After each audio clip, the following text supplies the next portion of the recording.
pasan por debajo del pectoral y salen hacia el miembro superior. Cuando hay un pectoral menor acortado, nos va a provocar una compresión, un problema de desfiladero del pectoral menor, ¿vale? Eso va a provocar problemas en el miembro superior y demás. Luego más adelante, en alguna práctica tenemos alguna técnica para palpar y relajar pectoral menor, ¿vale? Y subclavio, que no me interesa mucho, sí que también está relacionado, es un músculo que está, como su nombre indica, debajo de la clavícula, ¿vale? Sí que es cierto que también está relacionado en problemas del desfiladero a nivel de la costilla y la clavícula, ¿vale? Cuando hay problemas de este músculo también podemos tener problemas hacia el miembro superior. Luego os diré alguna técnica de Jones, de compresión, para relajarlo un poquito. Y el diafragma. El diafragma lo vamos a palpar, aunque luego haremos las prácticas, pero bueno, que tengáis referencia de cómo palparlo. Vamos a palpar el reborde interno, nos vamos a meter en las costillas y vamos a tocar por dentro, vamos a ir tocando el diafragma. Vamos a buscar zonas donde hay más adherencia, zonas donde circula peor, o sea, donde se mueve peor, zonas más duras, enduradas, fibrosadas. También vamos a aprender a relajarlo. Sí. Más adelante, más adelante. Un poco más dolorosa. Pero bueno, que de momento que sepáis que se palpa por dentro del reborde costal, ¿vale? Nos metemos hacia adentro, pediríamos una, para relajar tensión, pediríamos una flexión de las dos rodillas y entraríamos ahí dentro, ¿vale? Normalmente se debe pasar bastante bien, incluso aquí en la parte más central, por debajo de la apófisis sifoides. Si vamos relajando, aprendemos también una técnica para relajar el centro frénico, podemos llegar a meternos debajo de las sifoides y tocar inserciones del diafragma. Y vamos a volver para atrás porque ahora a los pacientes siempre hay que mirarlos, pero no hay que mirarlos cuando ya los tenemos desnudos, ¿eh? Hay que mirarlos cómo entran a la clínica, cómo vienen andando, qué color traen, cómo hablan, qué gestos hacen, qué actitudes repiten, ¿vale? Es fundamental, somos fisioterapeutas, tenemos que atender a nuestro paciente. No podemos llegar a un paciente que entre a la consulta y decirle, túmbese. No, vamos a ser profesionales, ¿eh? Vamos a hacer una anamnesis, una historia clínica del paciente, vamos a preguntarle qué enfermedades tiene, qué problemas tiene, si lo han operado, si tiene cicatrices. Las cicatrices son fundamentales, siempre hay que tratar las cicatrices, incluso aunque sean viejas, porque afectan a nuestra postura. Nuestros factores posturales son los pies, la boca, el oído, los ojos, pero las cicatrices interfieren muchísimo. Entonces, si yo tengo aquí una cicatriz de una apendicitis, a nivel facial tengo una retracción a este nivel, no voy a venir aquí, pero a lo mejor vengo aquí, y a lo mejor ese es mi problema, ¿vale? O sea que las cicatrices, tratarlas siempre, por favor, ¿vale? Cuando ya hemos hecho una buena recogida de datos, cuando hemos hecho una buena historia clínica, cuando hemos interrogado a nuestro paciente, porque a veces hay que interrogarle, porque el paciente no te cuenta todo, no te cuenta todo, y a lo mejor tienes que estar sacándole y aún te va a dejar cosas sin contar. O sea que hablar con el paciente, sentaros tranquilamente. Yo muchas veces la primera sesión la dedico solamente a coger datos, a explorar, y bueno, el día siguiente ya a lo mejor te trato, ¿vale? Pero hay que recoger datos, porque al final yo puedo saber 100.000 técnicas, puedo ser el mejor manipulando, puedo ser el mejor pinchando, puedo ser el mejor, pero si no hago un buen diagnóstico, no sirve para nada. El diagnóstico es el 90% del tratamiento, ¿eh? Diagnosticar bien significa tratar bien, siempre. Una vez que ya tenemos a nuestro paciente, lo que le pedimos, ya hemos hecho la historia clínica, lo que le pedimos es que se desnude. Los pacientes hay que verlos en ropa, ¿vale? Con cuidado, ¿veis? Con cuidado como lo pedís, ¿vale? Pero al paciente hay que verlo, no podemos llegar a un paciente y explorarlo y verlo con camiseta y verlo con tal, porque no vamos a ver nada. ¿Qué tenemos que ver cuando estamos de pie? Lo primero que nos tenemos que fijar es en los pies, ¿vale? Primero vamos a hacer una inspección visual anterior o posterior, me da igual, lo vamos a ver de todos los ángulos, ¿vale? Vamos a ver los pies. Este es mi cuñado, ¿eh? Este Este es mi cuñado que lo quería yo ofrecer un poco diferente. Una mañana que además no se ocurre otra cosa que tenerse este bañador que yo no sé qué pintarte. Bueno, vamos a fijar en los pies, ¿vale? Vamos a fijarnos en los pies, si hay un pie que tiene un poquito más de puente, un poquito menos de puente, ¿vale? ¿Por qué? Porque los pies, como os he dicho, son captores posturales y van a modificar nuestra postura. Un pie puede ser un pie cabo, una pierna de origen podal, ¿vale? O puede ser un pie adaptativo. Si yo tengo ya de por sí una pierna corta de nacimiento, ese pie va a ser más cabo, porque mi cuerpo va a querer alargarlo. ¿Cómo lo alarga? Pues aumentando el puente. Y en el otro lado lo disminuye, ¿vale? O sea que hay que estar pendientes, hay que mirar los pies, ¿vale? Vamos a mirar la rotación de las tibias, vamos a mirar la rotación tibial anterior, la tuberosidad tibial anterior, si está rotada hacia afuera, hacia adentro. Vamos a mirar si las rodillas están en valgo o en varo, ¿vale? Vamos a mirar la pelvis, la altura de las crestas ilíacas, ¿vale? Las espinas ilíacas anterosuperiores y anteroinferiores. Vamos a mirar los pectorales, ¿vale? Las dismetrías, porque pensamos que no, pero todos somos simétricos y algunos somos muy simétricos. Algunos estamos jodidamente simétricos, ¿vale? Y eso es un problema, ¿vale? Hay que verlo. Y eso hay que mirar la posición de los hombros, un hombro más alto, aunque esto se ve mejor por detrás. La cabeza, si está más alta, inclinada de un lado, de otro, si tiene una oreja más despegada que otra. Todavía no sabéis de terapia craneal, pero las asimetrías nos dicen mucho de cómo tenemos que tratar a nuestro paciente, ¿vale? Igual que lo vemos por delante, lo vemos por detrás y vemos exactamente lo mismo. Vemos que nos llama la atención, un pie varo, vemos las rodillas, ¿vale? Inclinación de la pelvis, los pliegues glúteos, tenemos que verlos, las rodillas o los popliteos son simétricos, no son simétricos, tenemos que palpar las crestas ilíacas, ¿vale? Todo esto es una inspección sin movimiento de momento, pero después le vamos a pedir movimiento, ¿vale? Y ahora os explicaré por qué. Y luego vamos a ver una vista lateral, ¿vale? En la vista lateral nos interesa ver los tragos de las orejas, ¿vale? El trago es esto de aquí. La posición se supone, según Capagni, la posición ideal es trago de oreja, hombro, malleolos, ¿vale? Raro es el que está completamente alineado, ¿vale? Eso es ideal. Entonces vemos los hombros, vemos cómo está la pelvis, vemos que mi cuñado tiene un escápulo anterior porque se va a caer para adelante, ¿vale? Y hasta hay que ver si hay curvatura de la rodilla.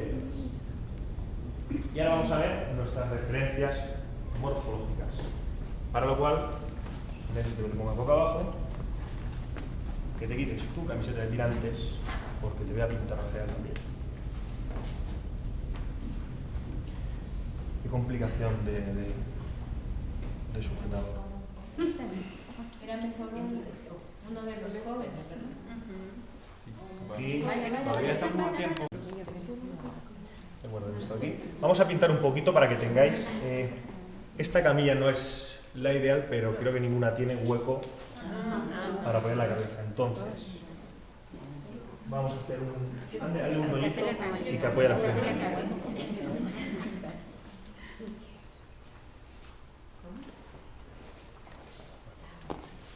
Lo de pintar, tengáis conciencia y para que realmente sepáis, localizar referencias. Cuando pintamos tumbado, lo vamos a pintar tumbado por comodidad también y por facilidad, lógicamente la escápula se separa un poquito. Normalmente aquí entre la apófisis espinosa y la escápula suele haber una diferencia, o sea, una distancia de unos 7 centímetros y medio, según la persona. Hay gente que está aquí y hay gente que está aquí. Pero vamos, 7,5 podría estar bien. Entonces, lo único que vamos a hacer es dibujar el reborde costal, el reborde de la escápula, perdón.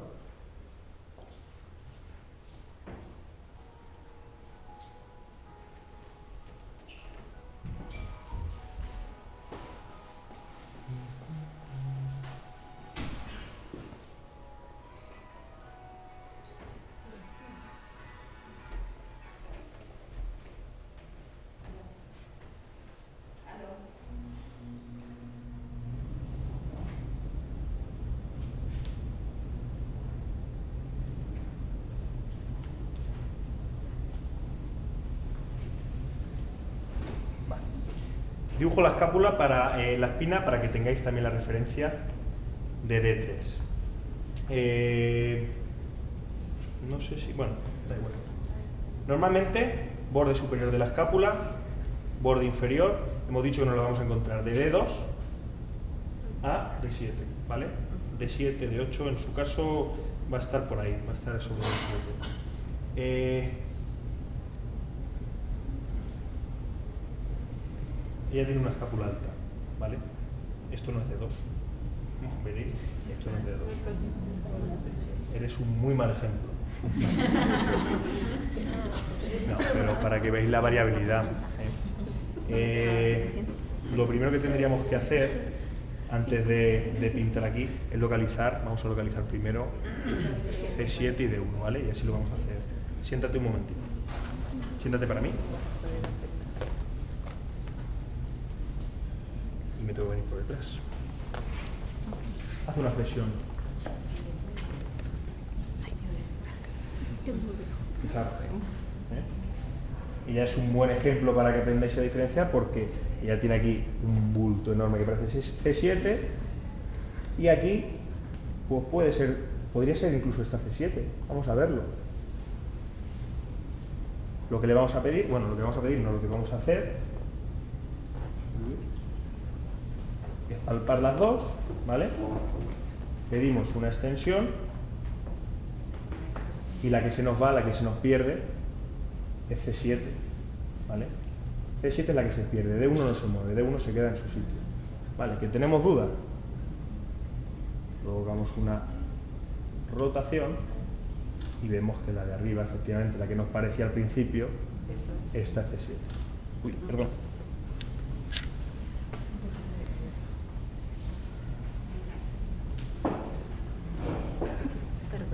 C7. Pon la cabeza derecha.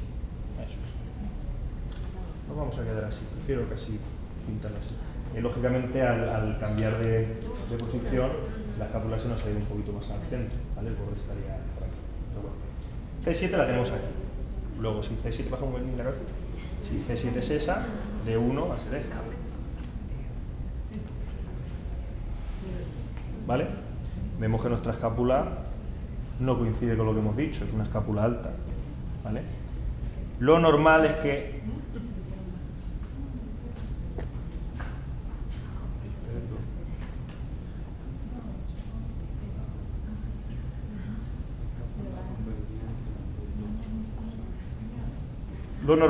la escápula empezase a este nivel, ¿vale? En su caso no es así, no pasa nada, simplemente está mal hecha. Sí, más o menos está a la altura de D1, un poquito más alta. La espina de su escápula, que lógicamente como hemos cambiado de posición nos ha variado un poquito, debería estar a nivel de D3, está un pelín más abajo. ¿Vale? Esto es simplemente palpar. Cuando contéis vértebras, ellas se notan bastante bien, ella es bastante facilita, no vais a encontrar con gente que es muy complicada. Es muy complicado a veces localizar, porque vas palpando y cuentas y al final...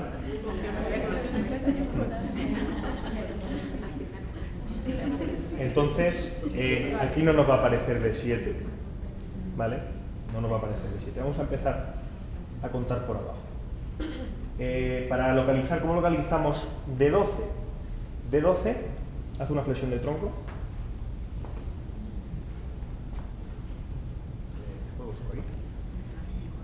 Si localizamos la última costilla, que está aquí, esto es la costilla número 12, ¿vale? Hasta aquí llega. Habrá gente que llegue un poquito más adelante, gente que la tenga un poquito más larga, más corta, ¿vale? Y ya tiene una costilla de 12 bastante corta. La podemos seguir. Seguimos.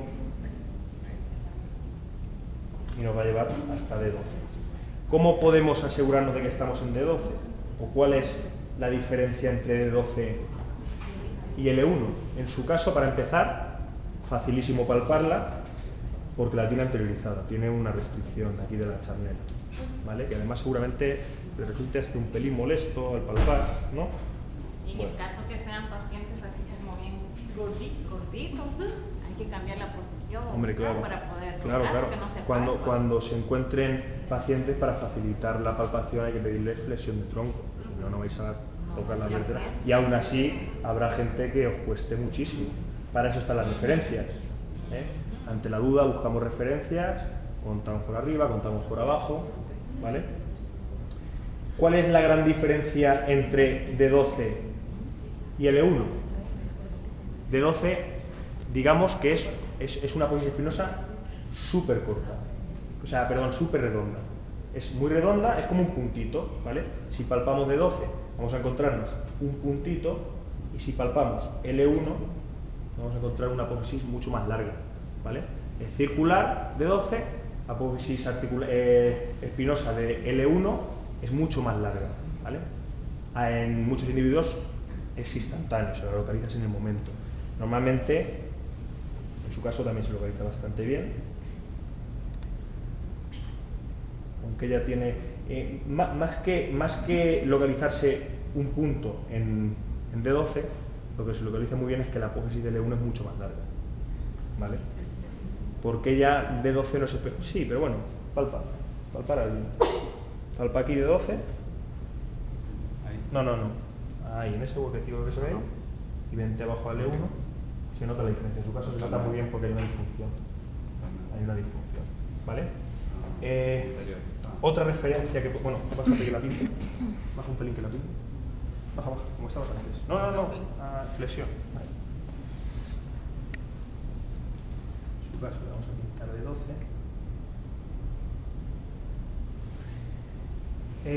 Otra referencia que podemos tomar, si localizamos la 12ª costilla, si nos vamos hacia adentro, a este nivel, normalmente nos vamos a encontrar a L2, ¿vale?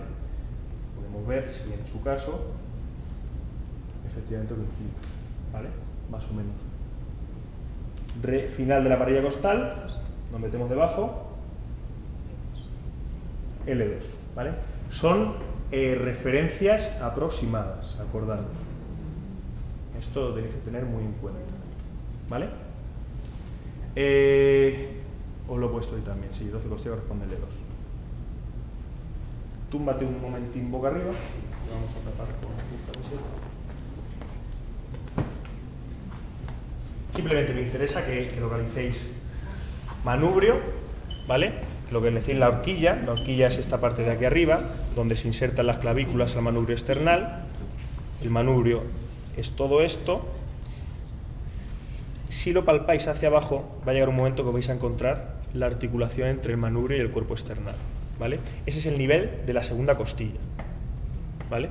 Eso es lo que se llama el ángulo de Lewis, ¿vale? El ángulo de Lewis es lo que nos va a marcar un pectum excavatum, ¿vale? ¿Sabéis lo que es el pectum excavatum? Sí. Un hoyo, ¿vale? O el pecho paloma, ¿eh? O el pecho de paloma. Pectum excavatum, si el ángulo de Lewis se abre mucho, pectum excavatum, porque el ángulo de Lewis se mide por dentro.